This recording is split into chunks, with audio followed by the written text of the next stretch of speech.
हम लोगों ने अभी तक आर्थिक विचारों के इतिहास में, हिस्ट्री ऑफ इकोनॉमिक थॉट में,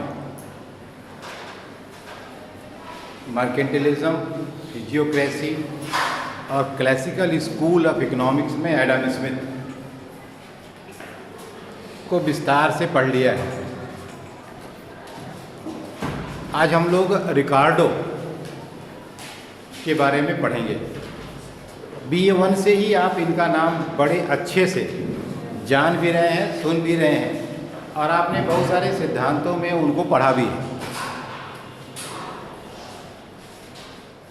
आज हम लोग उनके सभी विचारों के बारे में मुख्य बात जानने का प्रयास करेंगे। मैंने आपसे बार बार कहा है कि जब हम हिस्ट्री ऑफ किसी भी सब्जेक्ट की, जब उसके विचारों का इतिहास पढ़ते हैं तो उसमें हम इस बात का अध्ययन करते हैं कि कैसे सब्जेक्ट इमर्ज करता है, कैसे विचार आगे बढ़ते हैं, कैसे विचारों का क्रियान्वयन होता है, या कैसे उसको लोग या तो फॉलो करते हैं या उसका विरोध करते हैं या उसमें संशोधन करते हैं। कुछ भी करें, एक बात आप यह जरूर ध्यान रखें कि किसी के मत को मानना उतना महत्वपूर्ण नहीं हो सकता जितना महत्वपूर्ण यह है कि बिना उसका विरोध किए हम आगे बढ़ नहीं पा रहे हैं। अगर हर व्यक्ति आने के पहले एक बार उस सिद्धांत की बुराई पहले करता है, इसका मतलब कि सिद्धांत का इम्पोर्टेंस अपने आप सिद्ध हो जाता है कि बिना उसको छुए आगे आप बढ़ नहीं पा रहे हैं। अगर आपका महत्व ना होता तो आप पर चर्चा ही ना होती, अच्छाई बुराई से मतलब ही नहीं है। तो किसी न किसी कारण से वह महत्वपूर्ण है कि बिना उस पर चर्चा किए आप आगे बढ़ ही नहीं पा रहे हैं। इसका मतलब यह है कि किसी की अच्छाई की चर्चा करिए या उसकी बुराई की चर्चा करिए, दोनों में कोई न कोई इम्पोर्टेंस छिपा हुआ है।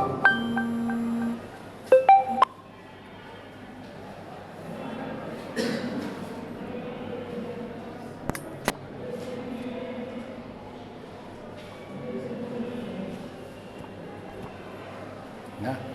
तो जब भी आप कोई भी सिद्धांत नया देते हैं और अगर आप बिना पुराने की बुराई किए नहीं दे पा रहे हैं तो इसका मतलब है कि पुराने में कहीं न कहीं दम जरूर है। तो इसलिए जब हम थॉट पढ़ते हैं, विचार पढ़ते हैं, तो हम आगे पीछे को लिंक करते हैं। किसी की भी बात पढ़ते हैं तो जरूर देखते हैं कि पीछे वाले का इसके ऊपर असर सकारात्मक है या नकारात्मक है, या इसके सिद्धांतों में कितना प्रभाव इसके पहले के विचारकों का विद्यमान है। तो रिकार्डो का जब भी हम नाम लेते हैं तो एडम स्मिथ के बाद अगर प्रतिष्ठित स्कूल में सबसे अधिक सम्मान से किसी का नाम लिया जाता है तो रिकार्डो है। रिकार्डो को तो यहाँ तक कहा जाता है कि प्रतिष्ठित स्कूल जैसी बात है। एडम स्मिथ एज सच किसी स्कूल का संस्थापक नहीं था, लेकिन रिकार्डो की बात अगर करें तो रिकार्डो ने प्रतिष्ठित स्कूल के बारे में सिस्टमेटिक तरीके से कहना शुरू किया और कीन्स ने यहाँ तक लिखा कि रिकार्डो और उसके समर्थकों को ही प्रतिष्ठित स्कूल कहा जाता है। यानी एडम स्मिथ उसमें शामिल है, एडम स्मिथ जनक जरूर है, लेकिन एज ए स्कूल अगर फॉलोअर की बात करते हैं तो रिकार्डो से शुरू करिए और उसके जो समर्थक हैं उनकी बात करिए। एडम स्मिथ तो रीड है, मान लीजिए उसने तो शुरू ही किया, उससे मतलब नहीं है। तो रिकार्डो के बारे में यह है कि रिकार्डो 1700, ये तो डेट कुछ खास है जो आपको याद रखनी चाहिए। रिकार्डो ने 1772 में इसका जन्म हुआ लंदन में एक यहूदी परिवार में, और पिता इसके शेयर मार्केट का काम करते थे, और 1823 में इसकी मृत्यु हुई। और पारिवारिक पृष्ठभूमि की बात जहाँ तक है वो यह है कि चूँकि बहुत बड़े शेयर ब्रोकर का लड़का था तो 26 वर्ष की उम्र में ही इससे अपार संपत्ति का मालिक था, बहुत संपत्ति इसके पास थी। और इसने खुद अपनी एक भूगर्भ शास्त्र की प्रयोगशाला बनाई, उस पर इसने काम किया। लेकिन 1799 में इसने जब एडम स्मिथ की वेल्थ ऑफ नेशंस पढ़ी तो इसके सोचने का दृष्टिकोण बदल गया और इसके अध्ययन का तरीका और क्षेत्र भी बदल गया। अब ये इकोनॉमिक्स पढ़ने लगे। ये भी अपने आप में आप देखें तो बड़ा आश्चर्य है कि आप ज्योग्राफी के विद्यार्थी हों, 10-20 साल आप ज्योग्राफी का काम करें और अचानक कोई एक किताब इकोनॉमिक्स की पढ़ लें और अब आप इकोनॉमिक्स पर काम करने लगें, तो ये आपकी योग्यता भी हो सकती है और सिस्टम में यह फ्लेक्सिबिलिटी भी हो सकती है कि आप जो चाहें जब चाहें वैसा कर सकते हैं। दोनों बात है। हमारे आपके यहाँ अभी हो सकता है कि अगर आपने साइंस पढ़ लिया है तो अब आप आर्ट्स में नहीं आ सकते। कैसे आएंगे ना? अब धीरे धीरे नई शिक्षा नीति में हो सकता है कि ये सारी सुविधाएं आपको मिल जाएं कि आप साइंस के साथ साथ म्यूजिक भी पढ़ सकें। अभी तक तो नहीं पढ़ रहे थे। अब तो दोनों बातें हैं, फ्लेक्सिबिलिटी का होना भी है और टैलेंट का होना भी है। तो उसने क्या किया कि फिर जब वेल्थ ऑफ नेशंस पढ़ लिया तो उसने इकोनॉमिक्स पर काम करना शुरू किया और उसका परिणाम ये हुआ कि उसने 1809 में लेखन प्रारंभ किया और उसने प्राइस ऑफ बुलियन, सोने चांदी की कीमतों पर उसने सबसे पहले लिखा। फिर 1817 में जो सबसे लैंडमार्क पुस्तक इसने प्रकाशित की उसे the principle of political economy, उसका प्रकाशन 1817 में किया। 1822 में द प्रोटेक्शन टू एग्रीकल्चर, 1817 में the principles of political economy, ये इसकी लैंडमार्क पुस्तक है। वास्तव में यही इसकी मुख्य किताब है, ठीक है। और 1822 में द प्रोटेक्शन टू एग्रीकल्चर। ये कुछ खास बात इसलिए है कि जब आप किसी के बारे में पढ़ते हैं तो उसका कंट्रीब्यूशन क्या है, उसका जन्म क्या है, वो कब उसकी मृत्यु हुई, यह सब थोड़ा आपको जानना चाहिए। अब आप देखें रिकार्डो को प्रभावित करने वाले कारक क्या है, वो कौन से फैक्टर हैं जिन्होंने रिकार्डो को प्रभावित किया। तो जानबूझ करके इसमें ये पेज हमने अटैच कर दिया है कि आपको मुख्य मुख्य पॉइंट उसमें मिले ताकि आपको जब सुने तो आपको रिकॉल करने में दिक्कत ना हो। जैसे एडम स्मिथ का प्रभाव, सच्चाई यह है कि एडम स्मिथ ने सारी बातें सिर्फ कह दी थी, उनको एक्सप्लेन करना, उनको समझाना, उनको साइंटिफिक बनाना, उनकी व्याख्या करना, उनसे लोगों को सहमत कराना, ये सारा काम किसने किया? रिकार्डो ने कहा। एडम स्मिथ ने कह दिया कि मूल्य श्रम से मापा जाता है और श्रम पर ही निर्भर करता है, और labour is only the factor of production. लेकिन कह के चुप हो गया, उसने ये समझा नहीं पाया कि कैसे श्रम अकेले ही उत्पादन का साधन है। लेकिन रिकार्डो ने जब एडम स्मिथ की व्याख्या की और रिकार्डो ने भी कहा कि श्रम ही एकमात्र उत्पादन का साधन है, तो उसने इसको समझाया और समझाया, मान लिया कह करके। ये पहला व्यक्ति है रिकार्डो, अभी आगे आप पढ़ेंगे, जिसने मान लिया वाली व्याख्या की। मान लिया का मतलब अब सारी व्याख्या हाइपोथेटिकल है, काल्पनिक है, या यूं कह सकते हो कि निगमन प्रणाली जो अध्ययन की है, आपने BA 1 में पढ़ा होगा अध्ययन की 2 प्रणालियां, निगमन और आगमन। निगमन प्रणाली का मतलब होता है कि यह आपकी काल्पनिक पद्धति है, हम सामान्य से कोई विशिष्ट निर्णय निकालते हैं, फ्रॉम जनरल टू पर्टिकुलर निकालते हैं, ठीक है। तो इसकी व्याख्या इसने किया और उसने ये सिद्ध किया कैसे श्रम ही एकमात्र उत्पादन का साधन है। उसने कहा देखो, उत्पादन के 3 मुख्य साधन हैं, श्रम, भूमि और पूंजी। अब जहां तक भूमि की बात है तो भूमि को लगान मिलता है। लगान की परिभाषा उसने दिया कि अभी आगे आप इसमें आएगा लगान के बारे में, कि सीमांत और अधिसीमांत भूमियों के उपज के अंतर को लगान कहते हैं, पढ़ा है ना लगान सिद्धांत में। और मूल्य का निर्धारण सीमांत भूमि के उपज से होता है, लगान उसके बाद मिलता है। इसका मतलब लगान मूल्य में शामिल नहीं है, मूल्य से निर्धारित होता है। तो बात खत्म हो गई, भूमि का झगड़ा खत्म कि अब मूल्य में भूमि का कोई रोल नहीं है। एक बात सिद्ध कर दी। अब बची पूंजी। तो उसने कहा कि पूंजी जो आपके पास है यह वास्तव में स्टोर्ड अप लेबर है। क्या है? आपके अगर बैंक में 5,000 रुपया जमा है तो ये 5,000 रुपया कहाँ से आया है? ये कल के मेहनत का ही परिणाम है। इसका मतलब कि ये पूंजी भी खत्म हो गई, अब क्या बचा? श्रम। तो उसने सिद्ध कर दिया कि labour is only the factor of production, क्योंकि भूमि और पूंजी का तो कोई मतलब ही नहीं है। पूंजी तो सोर्ट ऑफ लेबर ही है और भूमि का कोई रोल प्राइस डिटर्मिनेशन में है नहीं। It is determined by the price, it is not a part of the price. यह उससे तय होता है, यह उसका पार्ट नहीं है। तो यह सब हालांकि है फालतू खुराफात ही, इसका कोई मतलब नहीं है। लेकिन फिर भी उसने मान करके किसी भी तरह से सही गलत, देखो किसी सिद्धांत को आज तुम चाहे जितना खराब कह लो, चाहे जितना अच्छा कह लो, लेकिन जिस समय वो पैदा हुआ, जिस समय विचार बिल्कुल शून्य था, जिस समय किसी को ABCD पता नहीं था, उस समय तो जितना उसने कहा उतना ही बहुत ज़्यादा था। आज की डेट में जैसे हम जब भी किसी चीज़ को आज एक्सप्लेन करते हैं तो वी मस्ट बी ऑनेस्ट, हमें ईमानदार होना चाहिए। जैसे आज आप किसी सिद्धांत के बारे में, जैसे आज सीमांत उपयोगिता बहुत आसानी से आप जान लेते हैं, लेकिन सीमांत उपयोगिता जानने में तो अर्थशास्त्र को सैकड़ों साल लग गए थे। है इसलिए हम आप पढ़ करके जान जाते हैं, लेकिन आज हम किसी भी अर्थशास्त्री को जिसने सीमांत की अवधारणा नहीं जान पाया, जो जिसने हीरे और पानी की विरोधाभास की व्याख्या नहीं की, यह नहीं कह सकते कि अरे सब तो बहुत कम बुद्धि के थे, इसमें छोटी सी बात उनकी समझ में क्यों नहीं आई।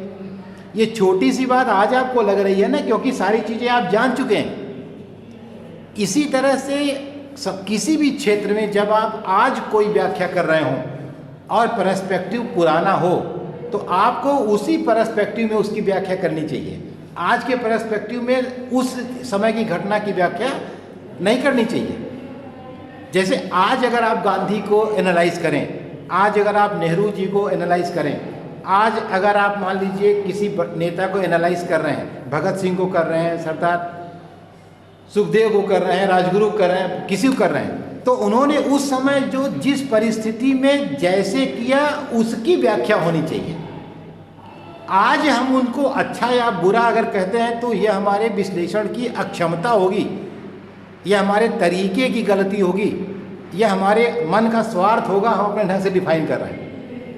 उनको सही गलत आज की डेट में आप नहीं कह सकते, क्योंकि जो परिस्थितियाँ थीं, जो सिचुएशन थी, उस समय की जो रिक्वायरमेंट थी और उस समय की जनता ने उसको स्वीकार किया था।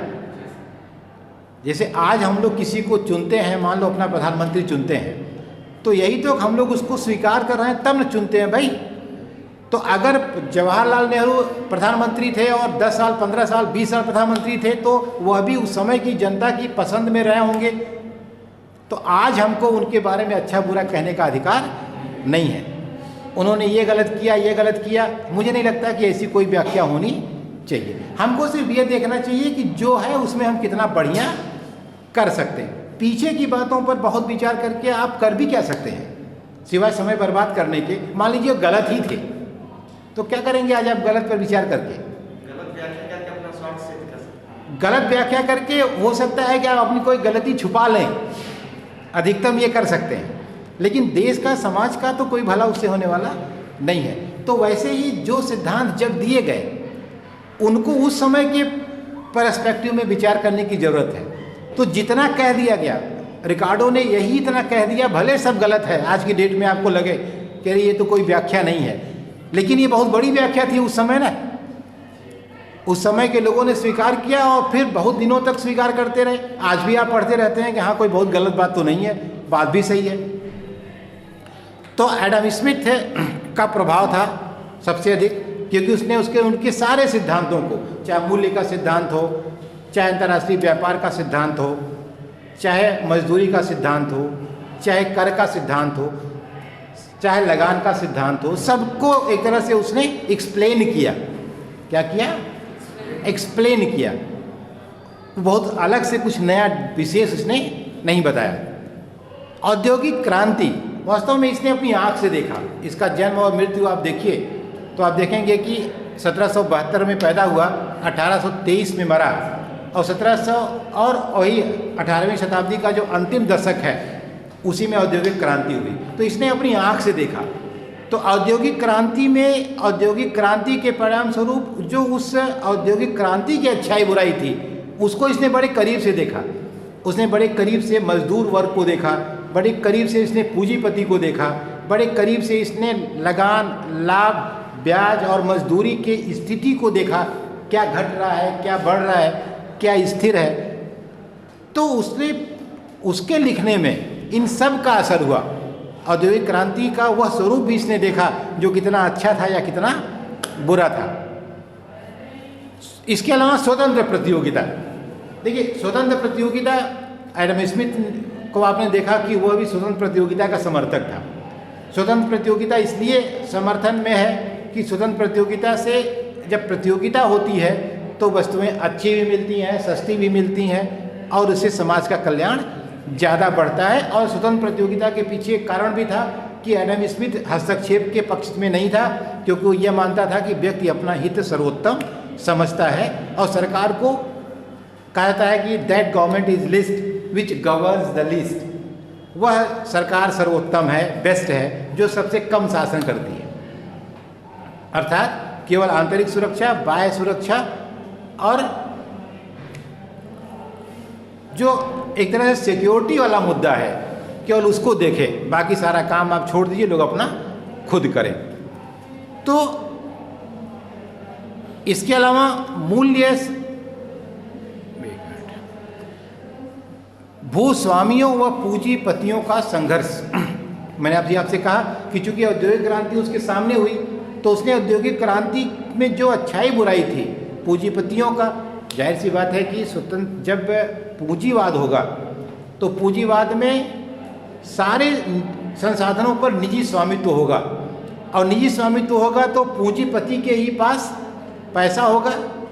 उस समय एक और भी बात थी कि जो लाभ और ब्याज की परिभाषा थी, वास्तव में लाभ और ब्याज इतना जो विरोध हो गया वास्तव में उस समय कि मजदूरी बहुत कम है, मजदूरों का शोषण ज़्यादा है, पूंजीपति बहुत ज़्यादा ले लेता है।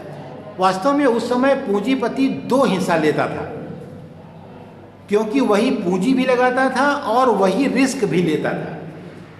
आज इस बदले हुए नए टेक्नोलॉजी के युग में, नए दौर में दोनों अलग अलग हैं। पूंजी कोई लगाता है, रिस्क कोई लेता है। तो ब्याज किसी को दिया जाता है और लाभ किसी को दिया जाता है, लेकिन उस समय में दोनों एक ही व्यक्ति थे।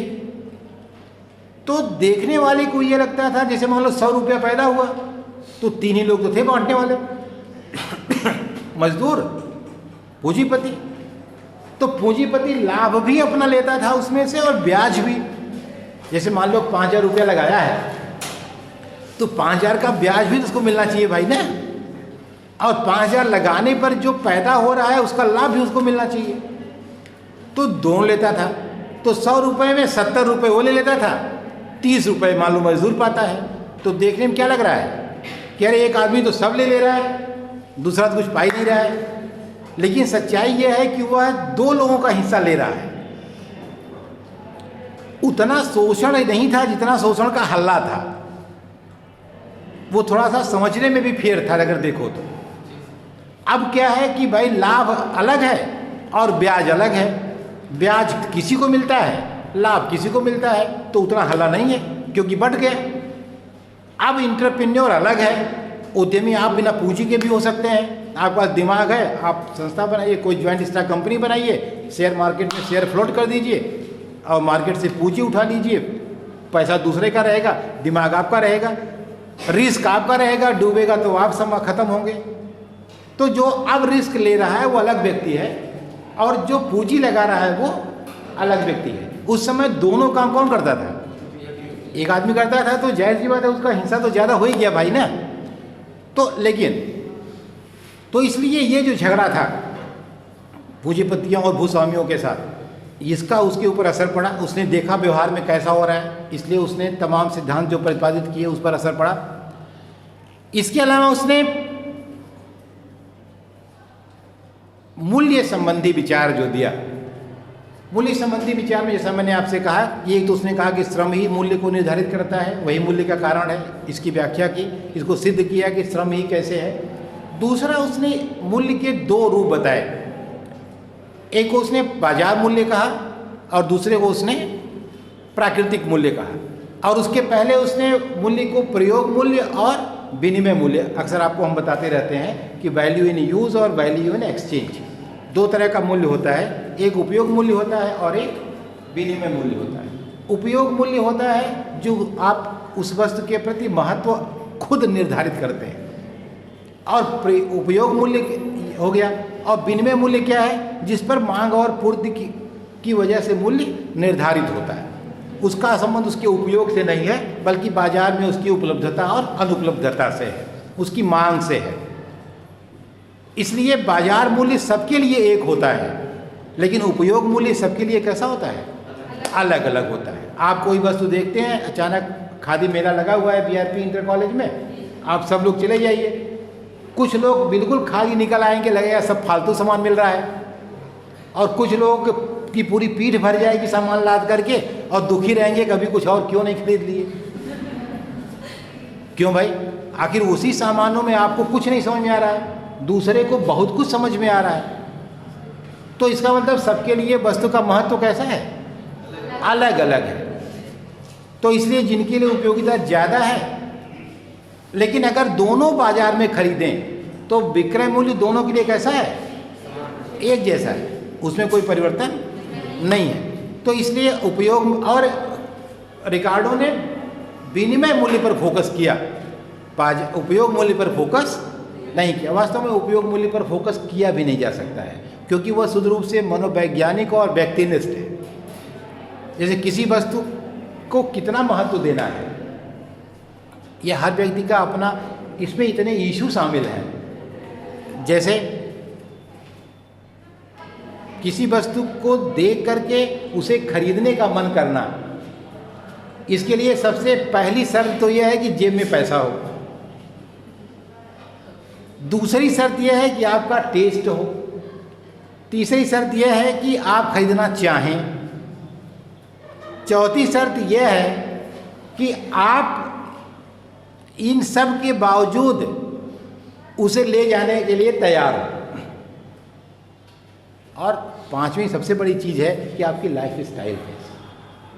ठीक है, जैसे हर व्यक्ति को आप जनरलाइज नहीं कर सकते कि वह ऐसे ही रहे, सबके बारी बारी से कमरे में चले जाइए, जितने आप सभी लोग कहीं न कहीं हॉस्टल में रहते होंगे, सबके कमरे में बारी बारी चले जाइए, आप सबके कमरे का बहुत बाकायदा निरीक्षण करिए। क्या सबका कमरा एक जैसा मिलेगा, हैं?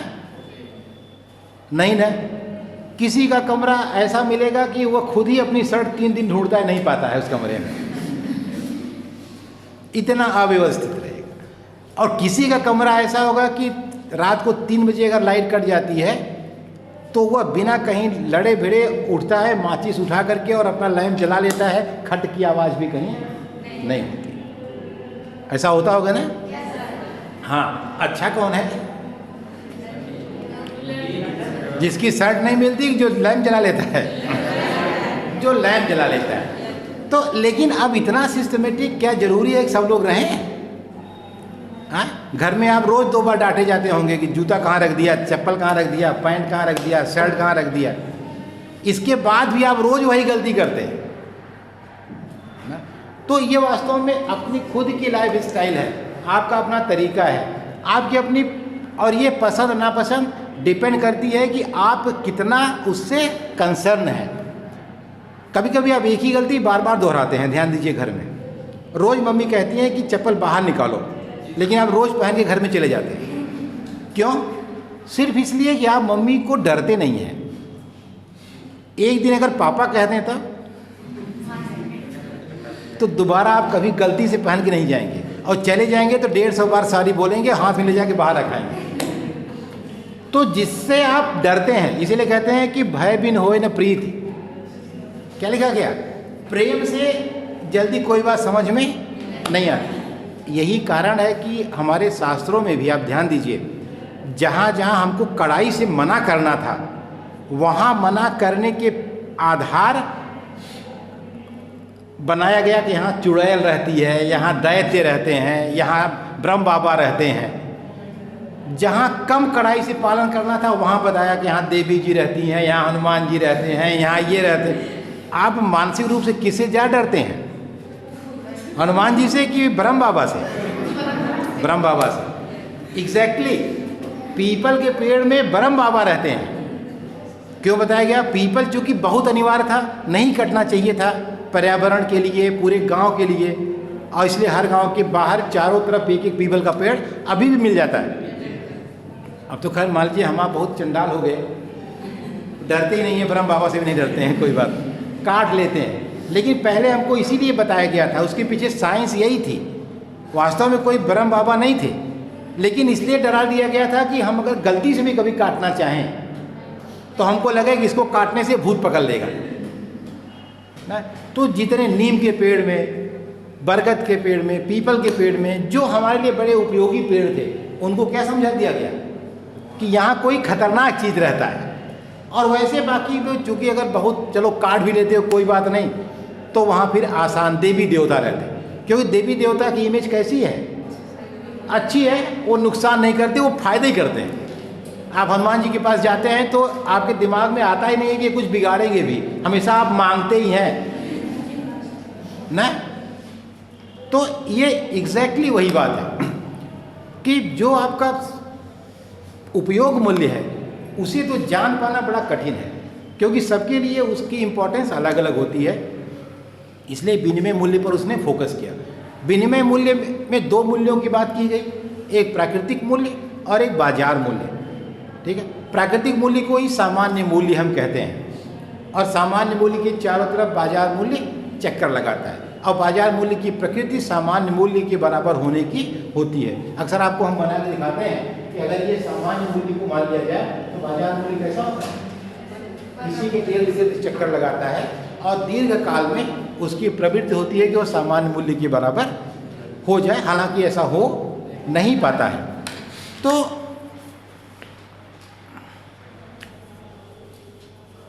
अब इसलिए कि मूल्य सिद्धांत की आलोचना ये की गई कि मूल्य केवल श्रम से निर्धारित नहीं होता। जैसे यह मान लिया गया है कि श्रम ही केवल मूल्य का आधार है, जबकि आपने पीछे एडम स्मिथ को ही पढ़ा, तो एडम स्मिथ ने बाद में सबको जोड़ लिया कि जितनी लागतें हैं सबको शामिल कर लिया जाता है। तो यहाँ भी केवल श्रम से नहीं तय होता है। इसके अलावा दूसरी सबसे बड़ी बात जो है, यहाँ समय तत्व की उपेक्षा की गई।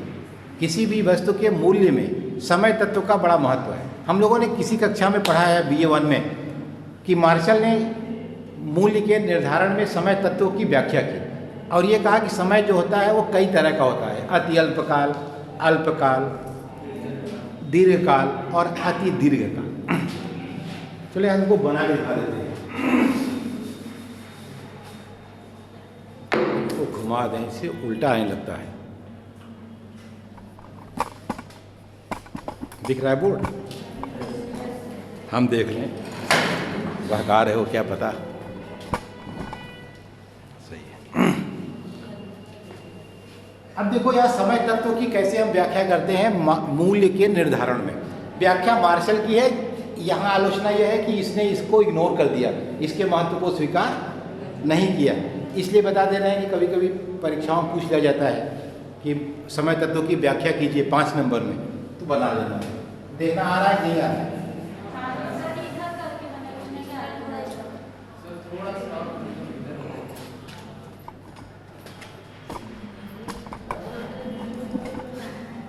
ठीक है, ये देखो यहाँ है मूल्य है,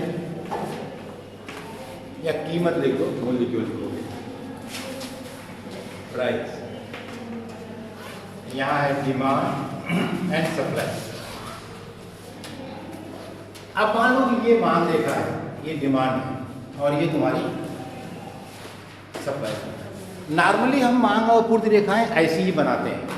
इसका मतलब ये कतई नहीं कि ऐसी ही होती है, ये सामान्य स्थिति में बनाई गई है। और ये मान लिया गया है कि ये जो सप्लाई लाइन है इसे हम इंक्रीजिंग कास्ट कंडीशन कहते हैं। क्या कहते हैं? बढ़ते हुए लागत की दशा में। आपने पढ़ा है कि शुरू में जब उत्पादन बढ़ता है तो लागत घटती है, लेकिन एक समय आता है कि जब उत्पादन बिना लागत बढ़ाए बढ़ाना संभव नहीं होता है, और वही स्थिति फाइनल है। तो यहाँ हम उस स्थिति को बनाते हैं जबकि उत्पादन बढ़ाने के लिए लागत बढ़ानी पड़ती है। क्योंकि ये सामान्य दशा वही है, इसलिए जब भी हम झटके में मांग पूर्ति रेखा बनाते हैं तो हम यही शेप बनाते हैं। अब यहाँ देखो, ये मांग और पूर्ति है, इस पर ये कीमत तय है। अब देखो, अगर मांग बदल जाती है, मांग बदल करके अगर D से D1 हो जाती है, ध्यान से आप समझिएगा, तो फिर इसकी पूर्ति रेखा यहाँ है। तो अब ये मांग और पूर्ति यहाँ हो जाती है Q1 से Q2 पर, और कीमत क्या हो जाती है। लेकिन मार्शल कहता है कि ये तुरंत ऐसा नहीं हो सकता कि आप मांग बढ़े और कीमत यहाँ पहुँच जाए और मात्रा यहाँ पहुँच जाए। तब क्या होता है, कहता है कि ये निर्भर करता है कि समय कितना आपके पास है। जैसे मान लो रात को 9 बजे अचानक तुम्हारे घर मेहमान आ गए और उन्होंने कहा कि अब हम तो पालक की ही सब्जी खाएंगे, तो रात को 9 बजे पूरा मार्केट घूमोगे, पालक कहाँ मिलेगा। पालक वैसे भी पेरिसेबल सब्जी है, तो अगर बची भी है तो सब फेंक देते हैं कि खराब हो गई।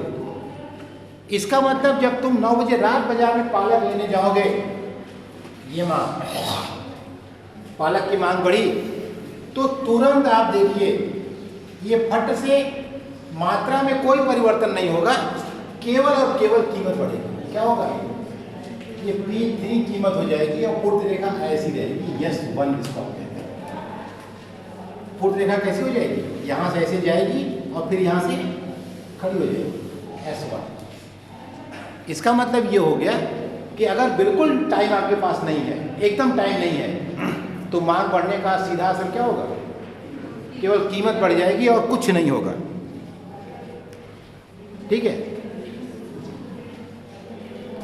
क्या होगा, आप जैसे उसे पूछेंगे कि पालक है 9 बजे रात को, कहेगा कि ऐसा है कि 100 रुपया किलो अगर तैयार हुई है, जाएं घर से रखें, अपने लिए वही ले आए। तो आप कहेंगे कि ये एक तो पालक और 100 रुपया किलो, छोड़ो, पालक सब्जी नहीं बनाएगी। हो गया ना। अब मान लो अगर शाम को 4 बजे फोन कर देते हैं तुम्हारे मेहमान कि हम आ रहे हैं और पालक ही खाएंगे, तब तुम्हारे पास घंटे 2 घंटे का टाइम है। अब तुम जाओगे जब पालक लेने, तब देखो ये हो जाएगी, S2 हो जाएगी, यानी थोड़ा पालक भी तुमको मिल जाएगा, लेकिन दाम थोड़ा सा क्या रहेगा, ज़्यादा रहेगा। उससे तो कम रहेगा, लेकिन इससे थोड़ा ज़्यादा रहेगा, थोड़ा बढ़ेगा। अगर थोड़ा टाइम है तुम्हारे पास तो मूल्य थोड़ा कम बढ़ेगा, कहने का मतलब ये है। अगर मान लो उन्होंने क्या किया, सुबह ही बता दिया, तब तुम चले गए मंडी, और ये जो यहाँ है मांग और पूर्ति इस तरह से, तो थोड़ा मांग भी ज़्यादा बढ़ी और कीमत भी क्या हुई, उससे थोड़ा कम बढ़ी। ठीक है। अच्छा, अगर मान लो 2-3 महीने पहले बता देता, तब तुम क्या करोगे कि ये जो सप्लाई रेखा ऐसे है, ये देख रहे हो, ये बिल्कुल ऐसे हो। इसका मतलब जितनी मांग बढ़ी है पूरी तुमको उसी कीमत पर मिल जाएगी। क्या पता दुकानदार तुम्हारे लिए पैदा ही कर ले तब तक 3 महीने में। ठीक है, तो सप्लाई रेखा कैसी हुई, S1, S2, S3 और S4। बिल्कुल समय नहीं है तो ये सप्लाई रेखा वर्टिकल होगी, और अगर पूरा समय है तो सप्लाई रेखा कैसी होगी, हॉरिजॉन्टल होगी। इसका मतलब केवल तुम्हारी मांग जितनी बढ़ी है पूरी हो जाएगी, मूल्य में कोई परिवर्तन नहीं होगा। इसकी व्याख्या रिकार्डो ने नहीं की, जबकि बहुत बड़ा फैक्टर है। बिना मूल्य में समय तत्व की व्याख्या किए आप मूल्य के सिद्धांत की व्याख्या नहीं कर सकते। ठीक है, इसमें कोई दिक्कत हो, कोई समस्या हो तो बताओ। नहीं,